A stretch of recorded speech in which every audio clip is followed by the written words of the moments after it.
Welcome back to Metals, Money, and Markets. We're at August 10th from MiningClips.com. I'm Rob Goodman, and as always, Mickey Fulp, the Mercenary Geologist, will run us through this. Okay, Mickey, pretty simple here. Nice dollar run here above 96. The metals suffered. They actually hung in okay considering, but September can't get here fast enough. Well, I agree with the latter point there, but it was quite encouraging, I thought, that despite a big run from the U.S. dollar, we'll talk about that in a bit, gold and silver didn't lose that much. Gold was down $3, closed at 12.11, although it is pushing that resistance once again. Silver, 15.27, down 12 cents. Platinum hung in pretty good, down $3 to 8.26, and palladium actually gained $1 to close at 9.04. Copper, little move higher. Well, copper gained 2 cents after intra-week low, 12-month low. I think it got as low as 274 at one point. Short positions are at a 12-year high right now, and that's especially in the Chinese markets. Lots of specs there, but also U.S. hedge funds are quite short, which means I think has led to copper being in backwardation for 7 months out. And this is despite strong fundamentals, strong demand. Strikes in Chile are imminent, especially at Escondida, the world's largest copper mine.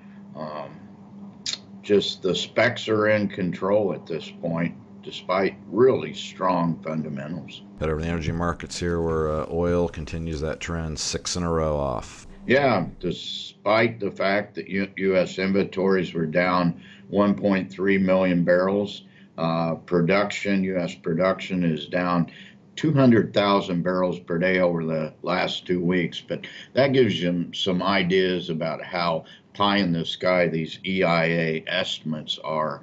The 11 million barrels they were spouting as better data comes in is probably too high. We're down to 10.8 million barrels in the U.S. right now. Saudi, Russian supply spikes. China has backed off its tariff threats, but on U.S. oil, and this is a ridiculous thing that Chinese are trying to pull off, importing 9 million barrels a day, and they're losing their imports from Venezuela, which is failing, and Iran, which is under great sanctions. But the Shanghai contracts are just completely disconnected from world oil markets. It's pure speculation over there with lots of volatility. So lots of stuff going on in the oil patch, and it was finished at 67.75, down almost 1% on the week. And uranium off, up a little bit here this week. Yeah, actually, uranium hit its high since February of 2017, so a year and a half high. It was over $26, closed at 26.05, 0.7% gain. We expect uranium to continue in a bullish pattern, but we need that price to go quite a lot higher. $40 is kind of the magic point there. A long way off from that. And shifting gears to the currency markets here, where, as I mentioned, the dollar big run here, and of course the euro and loonie got beat up. Yeah, this is all about Trump's tweeting about Turkey and putting some tariffs on steel and aluminum, increase the tariffs, caused the Turkish lira to plunge. This is a geopolitical event over a prisoner held in Turkey, a U.S. Fundamentalist Christian type. Anyway, so DXY went on a big move up, went up over 96. It's at 96.33, up 1.2%, and that's a huge jump for a currency market. At the expense of the euro, with this exposure to the Turkish economy, it was down to 114 for 1.4% loss. And the loonie also took it in the shorts, closed just above 76, 76.09. And this had a lot to do with, once again, a Twitter or a tweet by the Canadian foreign minister.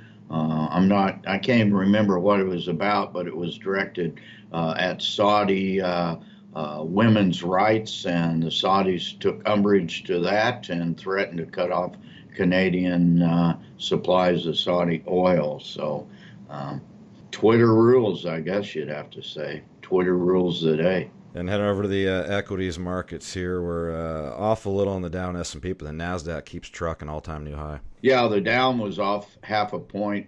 Big drops in all the U.S. world markets in effect on Friday after a pretty good week before that. And this all has to do with this war of words between Trump and Erdogan, who is no doubt a fascist dictator in Turkey. Dow closed 25,313, down 0.6 of a point. S&P 500 was off only 6 points, closed at 2833. NASDAQ, which pushed an all-time high on Wednesday, ended up at 7839, about 50 points off its all-time high for a 0.4% gain. And wrapping up with that venture, it broke 700 to the downside. The Toronto Venture Exchange is just a loser 5 weeks in a row with year-over-year lows, closed at 694 for over 1% loss. No end in sight except maybe Labor Day, which is, as I'm looking at the calendar here, is less than 4 weeks away. Okay, Mickey, can't get here fast enough. Appreciate the insight, and catch you next week. All right, thanks a lot, Rob.